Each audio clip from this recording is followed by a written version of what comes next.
radio tube went out.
Transmítelo ahora.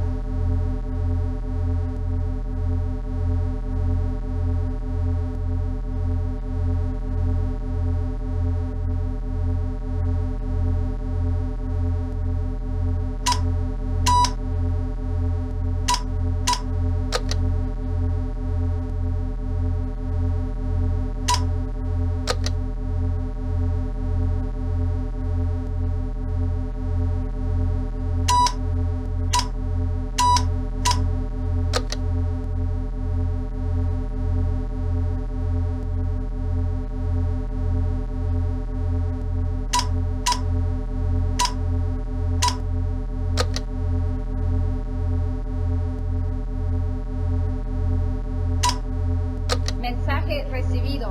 Entregaremos el paquete lo más pronto posible. Cambio y fuera.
Daddle residence. Hi, may I speak to Henry Daddle, please? Speaking. Mr. Daddle, my name is Nancy Drew. This is a long shot, but I'm calling regarding a Maya artifact that was bought at auction in 1898 by one Henry Albert Daddle. Does that ring any bells? Sure. Henry Albert Daddle Sr. was my great-grandfather. You're talking about the jade carving, right? Yes, exactly. Wow, I can't believe my luck. Well, it's a lucky life if you ask me. So what can I do for you? I'm wondering if the artifact is still in the family. Forgive me, Miss Drew. Who are you exactly? I'm a detective investigating the recent theft of another Maya jade carving at Beach Hill. I see. Well, I was the last to inherit the carving, but my daughter Penelope was so intrigued with it that I gave it to her. I'm sure she'd be happy to talk to you about it. Why don't you give her a call on her line?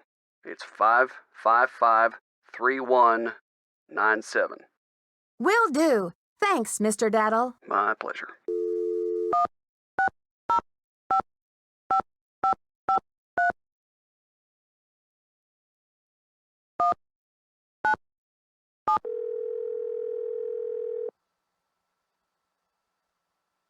Hello? Hi, is this Penelope?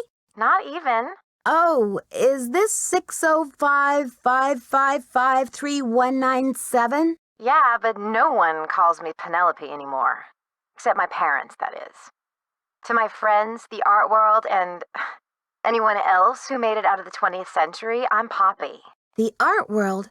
Wait, you're not Poppy Dada, are you? Ta-da! Ping ping! You win!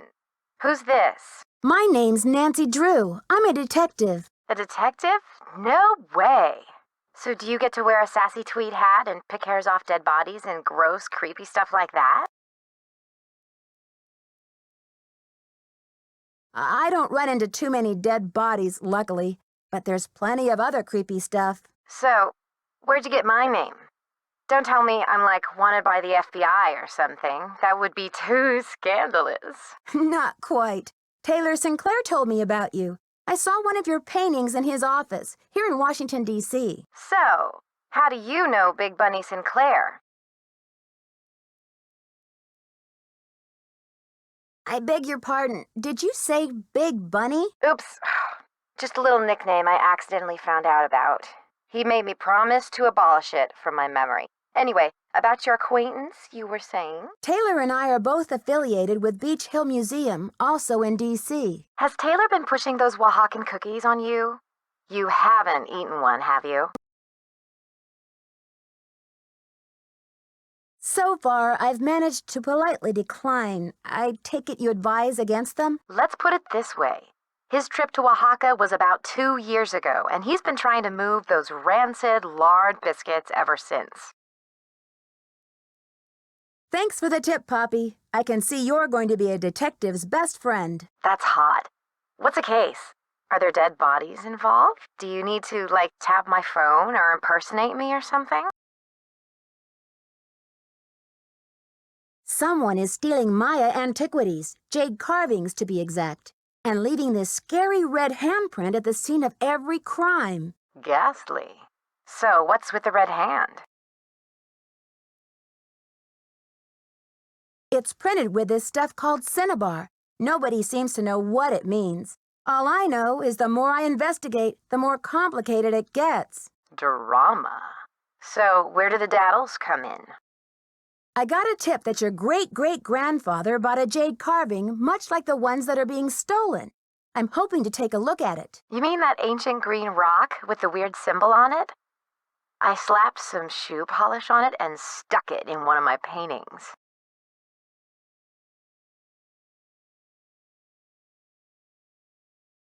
You're kidding. That's a one-of-a-kind Maya artifact, a piece of history. It's hundreds of years old. It's worth a lot of money. That's the whole point. Have you heard the saying that a work of art is never finished, just abandoned? Well, I'm taking that idea to the limit by making art that will keep changing as different people encounter, perceive, and interact with it. I'm tired of artwork that says, "Don't touch." I'm all about letting go, about sending my work into the world and seeing how it continues to become. Don't you see? It's an organic process. I mean, how can people really relate to art if it doesn't come to life and grow and die just like they do? That carving is part of something bigger now. It seems awfully reckless to me, not to mention the wrench it throws into my investigation. Oh, Nancy, don't be such a prude. Taylor's probably still got that artwork. At least, I don't think he sold it yet. Why don't you ask him? Tell him you want to see the piece called Deadly Midnight Snack. It's the one with the rubber shark. Deadly Midnight Snack. I think I know the one you mean. But I'd rather not bring Taylor into this, if it's okay with you. I'm just not sure whether I trust him. Fine with me. I know the big bunster, Mr. Bunnytron. Well, he rubs some people the wrong way. If you really need the carving to crack this case, why don't you just go ahead and take it? But wouldn't it ruin your painting? Of course not. After all, this is a chance to enact exactly what I've been talking about, the organic process, inviting my viewers to interact with my work. The deal is, you can take the carving, but you have to put something in its place. I can choose anything? A light bulb? A magnifying glass? A pair of headphones? No, it should be something more organic. Stay with the title, Deadly Midnight Snack. And don't be afraid to go way out. As an artist, I can tell you that inspiration bites in the most mysterious ways. Okay, Poppy, if you say so. Right on. But let's keep Taylor out of this. He'd probably blow a gasket if he saw you tampering with the merchandise. That's all art is to him, you know. Merchandise. It's a deal. Good luck, Nancy. Thanks, Poppy. Bye.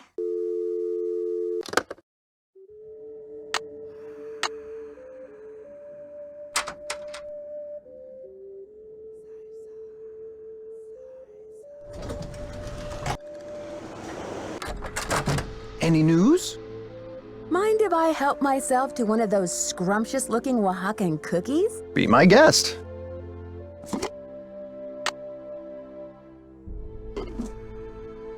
May I take a closer look at that wacky Dada painting? Be my guest. I just had a call from Poppy this morning. She says she's in a really creative period right now. I said, please, sweetie, if you get any more creative, they're going to lock you up. Pardon me a moment, Nancy. I'll be right back. I hope. Poppy said to replace it with something organic.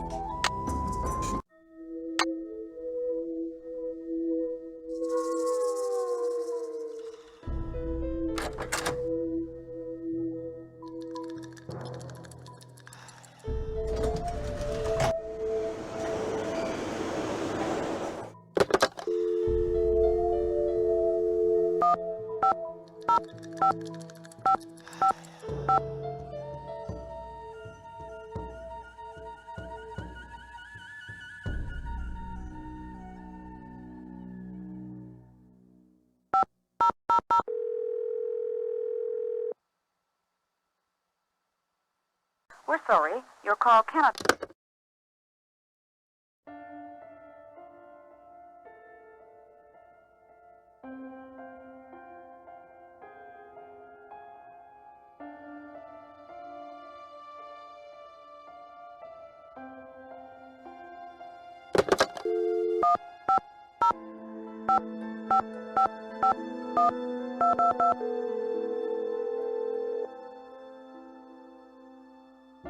Chaco Canyon Cultural Center. Hi, this is Nancy Drew calling. Hi, Nancy. It's Sheila. Well, we racked our brains. Finally, one of my staff came up with the original box that the carving was packed in. The piece was encased in a tight foam cast to prevent damage during shipping. I'm not sure how much good it'll do you, but I can send it to you if you like. That just might work. Henrik left Beach Hill as his forwarding address, so I know what to do. I'll send it express. Thanks a million, Sheila. Good luck with your investigation.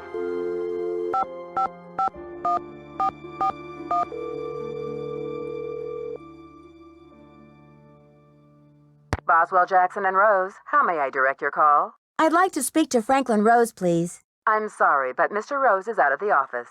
Would you like to try back later? Sure. Thank you for calling Boswell, Jackson, and Rose.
Good afternoon, young lady. Henrik, I received a note from your friends in Copan. I've got the Copan Fool keys. I still need the Pakal, though. How's your memory? The tomb. Nancy, I hid the Pakal carving in the replica of the Pakal tomb at the bottom of the temple exhibit. Huh, now how did I think of that? And another thing, you'll need to get past that computer quiz. Sonny set it up with an impossible question. No one knows what Pakal was afraid of, but Sonny was petrified of the Coatamundi. It's an ornery bandit with a narrow snout and a long ringed tail, much like a raccoon or a polecat. According to your notes, Pakal made a 6-part key to the Whisperer's tomb and scattered the pieces around the world. Do you remember anything about this? 6 keys? 6 keys? 6 keys! Nancy, what are the 4 corners of the world? North, south, east, and west. Plus the first king, Pakal himself, and the Copan Fool. When they're all assembled, they open the tomb. Don't you see? This is why I stole the Pakal, to prevent some other schemer from putting the key together. Maybe I'd better tell Joanna what's going on. You must keep this to yourself for now. It's your only hope of getting to the bottom of this. You rest up. I'll be back. Be careful.